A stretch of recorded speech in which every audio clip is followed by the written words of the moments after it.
Hey there, ladies and gentlemen. My name is Tom Gibson, and welcome to the Middle School STEM Teachers Lounge live stream. I don't know why I said hey there. I never start a video with hey there. Every video I start is howdy, ladies and gentlemen. My name's Tom Gibson. I don't know. My meeting ran a little bit late. I was like, I gotta start at 12:15.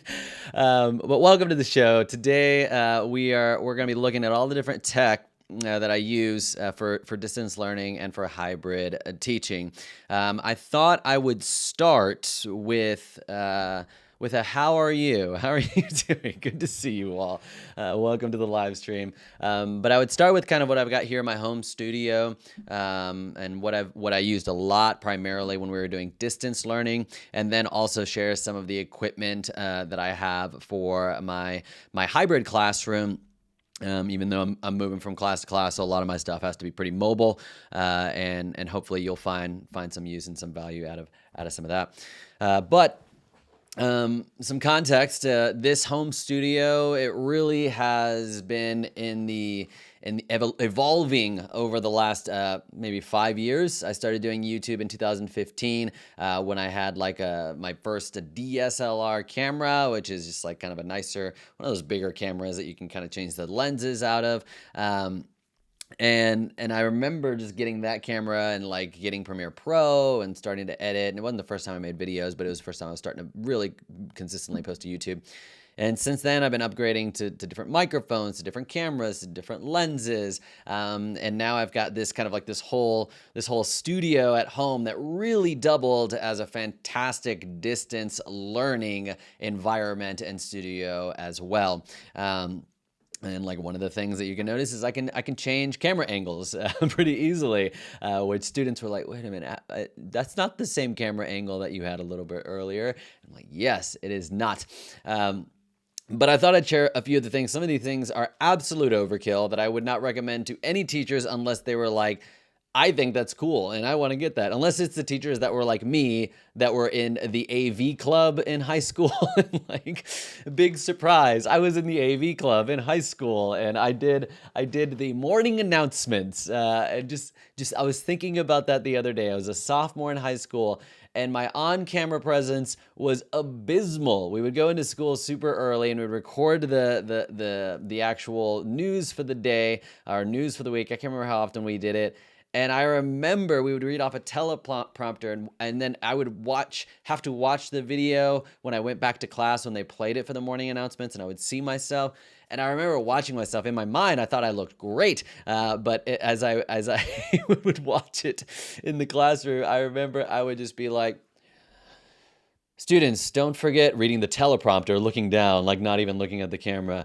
Students, don't forget that lunch today, you will have the option for hot lunch and cold lunch. And it was not good. And I remember one time I was making announcements for band, and I was like, and all bass instruments must report to, and I was like, I said bass instruments. I didn't say bass instrument. I said bass, and no one caught that. But all that to say, I was in the AV club, and I remember there was actually, when I was doing the behind the scenes stuff, there was like a camera switcher that you would it was like this big, huge board. What's really cool now is like I've got a camera switcher that is just a little $300 device, not a multi-$1,000 device, that I can switch between cameras. What I want to show you though, because you can't see it in this angle right here, let me pull up this terrible camera that I only use as a backup. And it's the only camera that I can kind of pick up. So what I was just now talking into was this camera. This is my DSLR, and this is my backup, my secondary camera. And both of those feed into this device called an ATEM Mini. You can see kind of, it's so bright, it doesn't let me adjust this because it's a cheap webcam. That's one input, that's the main camera input, that's the second input, this is my computer input. And then as I push these buttons, I can switch between the cameras. So if I push this, you can't see it right now because I'm just on this one. It switches to the main camera, and then if I push this, it switches to the GoPro camera. So let me show you. Switch. Whoa, switch. Whoa. And so I did use this when I was doing some remote teaching, and I can even switch to my laptop over here. My laptop is plugged in. I was going to show something in Zoom, but let's say I have like a website up. My laptop is also plugged into this HDMI, and that's my third input. And so you can see if I switch to the laptop, it shows my laptop, and then I can easily switch through all of my cameras. And then I can also add a little picture-in-picture with this little button right here and say where I want my picture-in-picture, which is pretty cool. So what that ends up looking like, obviously I wouldn't do picture-in-picture of the same thing, but if I'm right here, I can say I want the picture-in-picture right here, and I arrange it so that way when I'm looking down at my laptop, it actually looks like I'm looking it on the screen. And so that's really cool. So this is what controls all of my multiple cameras and inputs. I don't actually use this third one, the computer, when I am doing my classes, because the audio quality is not as good as when I am actually just screen sharing in Zoom. Let me put this camera back. And I do use it a lot for live streams though, because I use it with a program called OBS, and the quality can still be really good when I'm screen sharing like right here and showing like my laptop and my computer, which is one of the donors choose things I'm going to do in a little bit. So that was like $300. It's more than I need, but I did want a way that I could kind of up the level of production a little bit. And so that was that. The other big tool that I've been using here, let me show you with this camera. I've been using here is the Elgato Stream Deck. I do have a video. I've got it linked in the description of this video. But this is one of the main ways that I do different sound effects. It's like, oh my gosh, who's here for this? Who's here to uncover treasures abound in this live stream? And it's just really fun. Whenever we had I was waiting for students to do something, I'll be like, all right, you got 30 seconds to do this, and I would play my Jeopardy theme song. And the good thing about this is you can program it to be any sound effects that you want, but it's not just sound effects. I can actually program these buttons to be like, pull up this website, or pull up these 5 websites, or this is a shortcut to end my Zoom meetings. And you can virtually make it do whatever you want on your computer. Which is really nice. And I can unplug it from my computer and take it to school with me. And I think it would be beneficial to have it at school when I'm doing hybrid. But I'm like, I don't want to have to as little as possible of things that I need to put in my backpack in and out every day. That's what I'm trying to avoid. And with the Elgato Stream Deck, I really use it all the time when I'm working on this home computer. And so I don't know, it's in my backpack. I got to take it out and I got to plug it in. I try to keep my wires super minimal, and the wires are I'd have to go behind the computer. And so Elgato does have a mobile phone version where you can kind of pair it with your laptop, which I've considered getting. It's like $2 a month, which isn't a big deal. But then I'd have to have my phone out, and then I don't know. I just haven't done it. I probably should, because I could easily start incorporating more of those sound effects and the fun things and make things a little bit easier. But if you're interested in the Stream Deck thing, I linked to a video that I did, and I also did a live stream about a month and a half ago on how I actually set that up. And so that's another cool piece of tech. As far as the cameras that I'm using, this is a Canon SL2. It's about a $400 or $500 camera. I'm using the stock lens just because I can zoom in and zoom out. And then the more I zoom in and kind of, make the background a little bit blurrier. I usually try to keep it around right here though. But that's usually what people notice. Wow, you get your background's a little bit blurry. That's pretty cool. And then the other one is a GoPro Hero 4.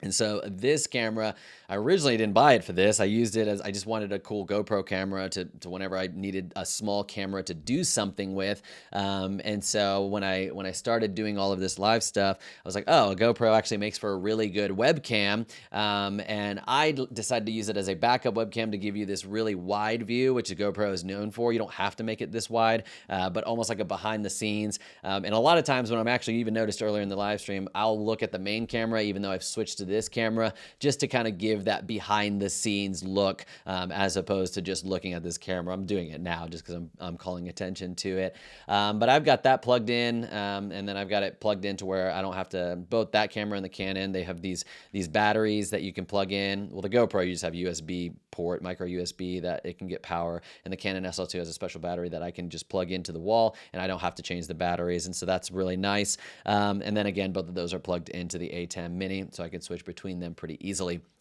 Um, and as far as audio here at my home remote teaching YouTube studio distance learning setup, I've got the Shure MV7.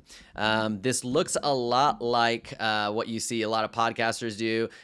It's the Shure SM7B. I studied audio engineering, and so like I watch like microphone reviews in my free time. But this is about a $250 microphone. I do like this one because it's USB as well as XLR, which is XLR is like that classic one that most microphones have. I have a box that I can plug that XLR into, but I like the USB a little bit better because it lets me do things like compression and a little bit of equalization. While that may mean nothing to you, that's okay. I can basically make it sound better while I'm on a Zoom call where that's harder to do because there's like a special app that you can do only when you're using the USB form of it. And then really nerding out here. So this top right here, I know the audio is not as good. This top right here is actually the top to an SM7B. One second. There's also the one that it originally came with was this one right here. And most people are like, I'm not getting this for education. I don't even know why this guy's talking about it. But you'll notice that there's a difference between the two of them. This one, I like how it looks better, but the plosives, the P's and the B's and the T's, it hits the diaphragm of the microphone so much harder than it does with this one, because this one's a little bit longer and this has more space to spread that air out. And so even though it looks kind of funky to have this one on there, I think it looks kind of funky because it's like fatter right here than it is up here. It does make better audio because it's like my B's and my T's aren't as strong with it. And so I like this one. I like this microphone a lot. It's been a favorite of mine. I also do a podcast with my church where we interview members of our church, and I've been using it for that as well. I don't use this for my YouTube videos or anything, but I use it for all of my Zoom calls. I use it for all of the video lessons that I record here at home, just so the audio sounds really good, and that's what you're listening to right now. So that's the Shure MV7 with an SM7B cover foam top to it. So that's the cameras, that's the switcher, that's the Stream Deck, that's the Shure MV7. All of this is running on a newer Mac Mini. Let me get my really garbage camera out real quick so you can see that. I can pick this up. The Mac Mini, gosh, why is this camera so terrible? It's this right here. It's not this old Super Nintendo. The Mac Mini is that right there. It's just this little box. And the interesting thing about the Mac Mini is that, let me hide this terrible thing. The Mac Mini that just came out, it came out like last year, and the operating system makes it it was $700, $800, and the performance of it, it's got this new like Apple chip inside of it instead of the Intel chips. The performance of it rivals multi-$1,000 computers. Like there's all these videos of they're comparing the Mac Mini to like these big PC builds and everything like that, and how it's so fast and it's so quick, and it's the M1 chip, the M1 Mac Mini. So I have that. Everything's going with that. I did have a big PC tower at the beginning of school, but it kept dropping internet whenever I was trying to screen share like my 4K monitor, and I just had a lot of issues with it. I had to troubleshoot audio all the time, and even as an audio engineer, I'm like, gosh, it just should be easier. So I got the Mac Mini as it just works. And the fact that I could keep up with all the stuff that I wanted to do as far as media stuff, it was a no-brainer. The fact that I could spend less than I did on my PC and get way better performance for it. So that's the Mac Mini. That's the main thing that's running this home setup right here. And the last thing as far as this home setup that I wanted to talk about was my headphones that I use during remote teaching. I did a deeper dive video on my whole setup. It was actually back when I had my PC that I've linked in the description of this live stream. It was I think it's like my distance learning, remote teaching, home setup tour or something like that. But I talked about these headphones. I really like these headphones. They have like an open back. You can kind of see how there's like these holes right here. What that allows is like, when I put these on, it doesn't feel like it's blocking everything out. Sometimes like those other headphones, it blocks everything out, which is great for like if you're in a noisy environment, but your ears just kind of get tired. This feels like my ears can breathe a little bit more. So I wore these all day during distance learning and had no issues of like ear fatigue or anything like that. They're super comfortable. And it's the K240s, the AKG K240s headphones. and then I've got them on a little hook down here. And so that's all the tech that I use for distance learning. Most of this is not being used up at the school. But instead, it's just here at home. And so let me now jump into, let me know, of course, as in this live stream, if you have questions, please put them in the chat. That's one of my favorite parts about doing a live stream, is being able to engage with the folks that are interested in some of this stuff. But the stuff that I'm doing for school, my hybrid context right now, we are going to school 4 days a week. Wednesday is our asynchronous day, which is why I am at home right now. It's just the day that we meet with kids during office hours if we need it. And then the afternoon, we have staff meetings and things like that. And so that's why I'm able to do these live streams in the middle of the day on a Wednesday, because of that day. But Monday, Tuesday is our 8A B day, and that is our blue group. And then Thursday, Friday is our other 8A B day, and that is our orange group. And then so students, if they're in blue group, they're still learning virtually at the end of the week when the orange group is at school. So we see all of our classes only once a week in person, but twice a week altogether. There's just sometimes they're learning from home. So my classroom, I'm having to move around different classrooms because they had to move us based on how many students we had in person for that classroom, and we have different class sizes. And so if you don't have that many in-person kids, they're going to put you in a smaller room. And if you have a lot of in-person kids, they put you in a bigger room. And so it's not ideal, but I am lucky that all of my classes, I'm in there for at least 2 periods in a row. So I'm not having to like carry my stuff from one period to the next. And even if I did, we have a 15-minute passing period just to let the rooms air out and things like that. And so some of the tech, as far as my distance learning goes, or as my hybrid learning goes, something I put out a video recently that was about like all the audio situations in the hybrid classroom and avoiding feedback and stuff. And I also put out a video yesterday that talked about what was in my hybrid learning backpack. And I talked about this microphone. This microphone is $40. I'm surprised how good it sounds for $40. It's the Fifine, Fifine. F-I-F-I-N-E. That should be there. F-I-F-I-N-E. Fifine. USB condenser microphone. It's got a little volume gain knob right here.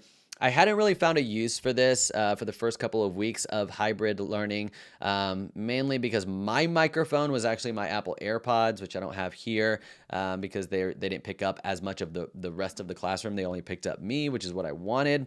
But we started doing presentations in one of the classes, and the student wanted me to present from my computer. They just shared their Google Doc with me, and then I projected it.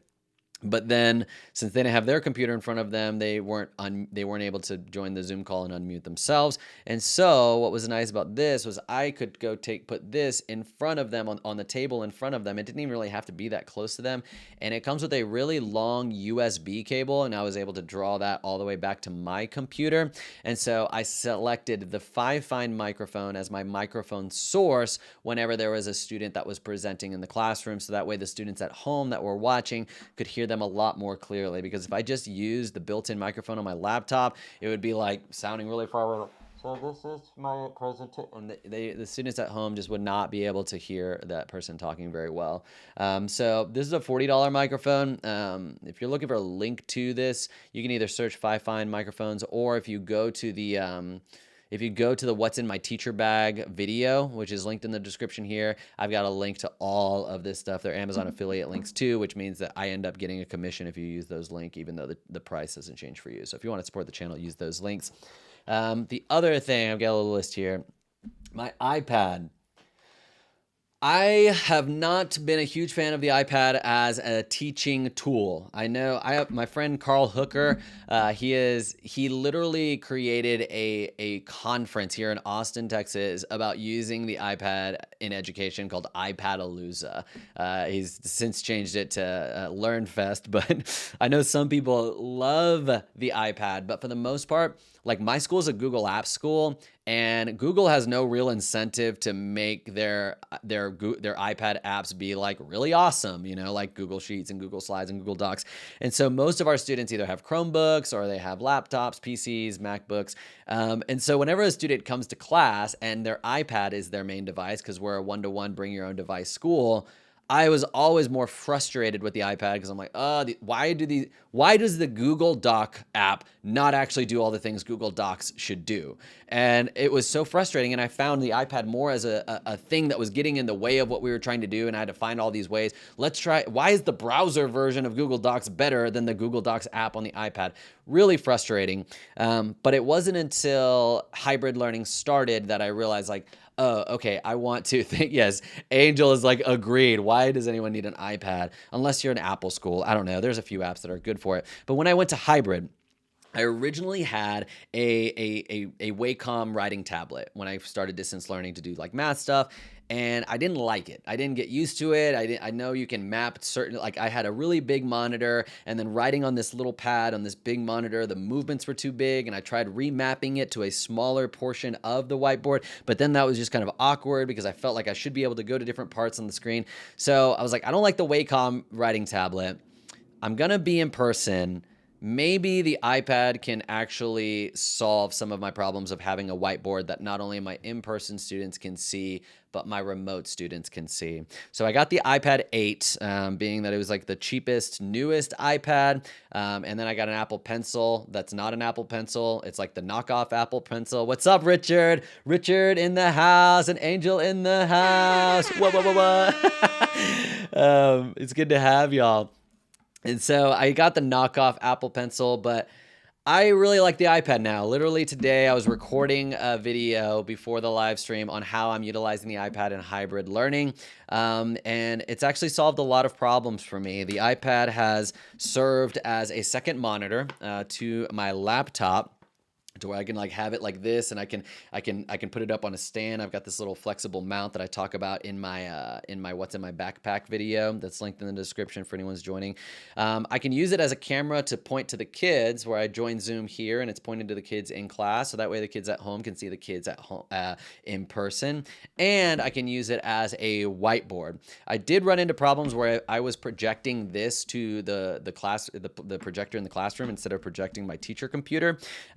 And I was projecting the Zoom via the iPad, and you can't screen share and project at the same time. So I found a new app called Miro, M-I-R-O. I'm talking about it in the upcoming video, I think next week or the week after, about using the whiteboard app. It's basically just a shared whiteboard app that I write on my iPad, but I also open it up on my teacher laptop, and then I screen share it from my teacher laptop. So that way, I don't, even though I'm projecting it, it gets kind of weird and gets kind of complicated, but I kind of dive deeper into that in one of the upcoming videos. So I've really liked the iPad as a teaching tool now that I'm in a hybrid context. Let's see, what other tech do I have? I probably could have done a whole live stream on just the iPad.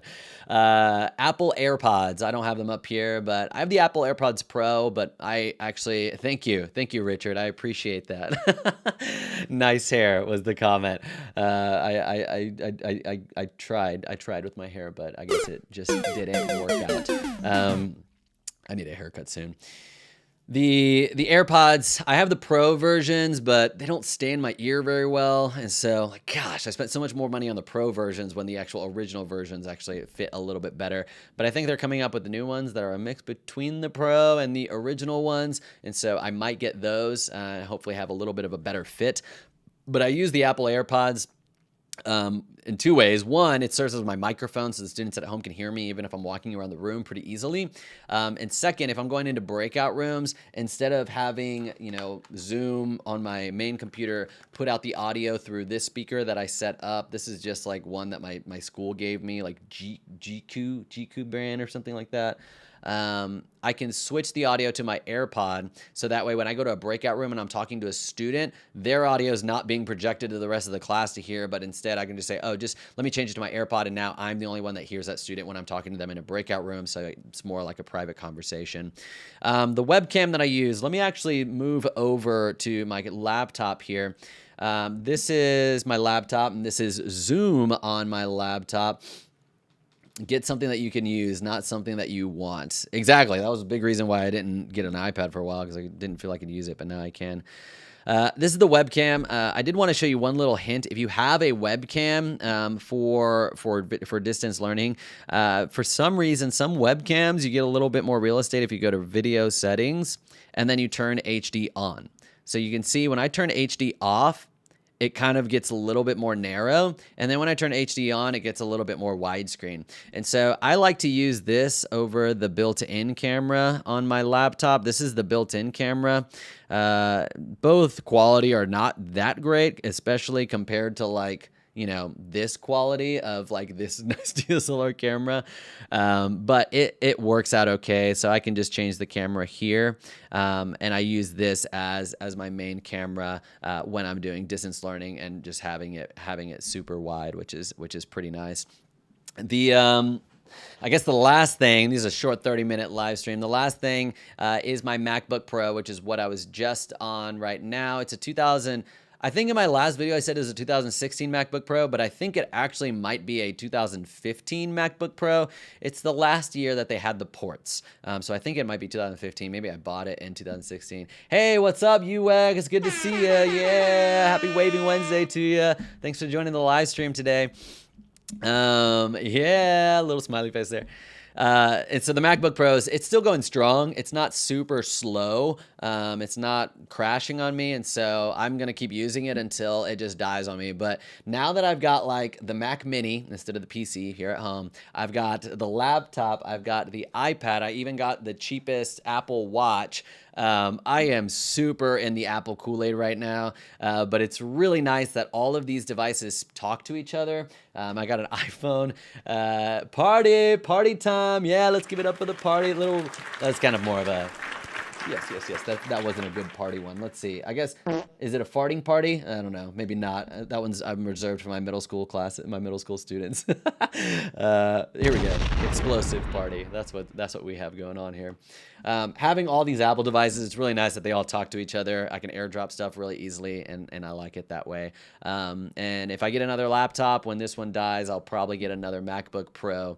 I'm glad you're eating, Richard. Enjoy your lunch. I haven't eaten lunch yet, but I might after this live stream. So that's just like a super quick look at all of the different tech that I have for my distance learning classroom and distance learning here and my hybrid classroom in person. Let me know which aspect or which of these you're like, tell me a little bit more about that. I've made videos on a lot of this stuff already. Some of them are linked down in the description from what's in my teacher bag for hybrid, about what's my home distance learning home setup.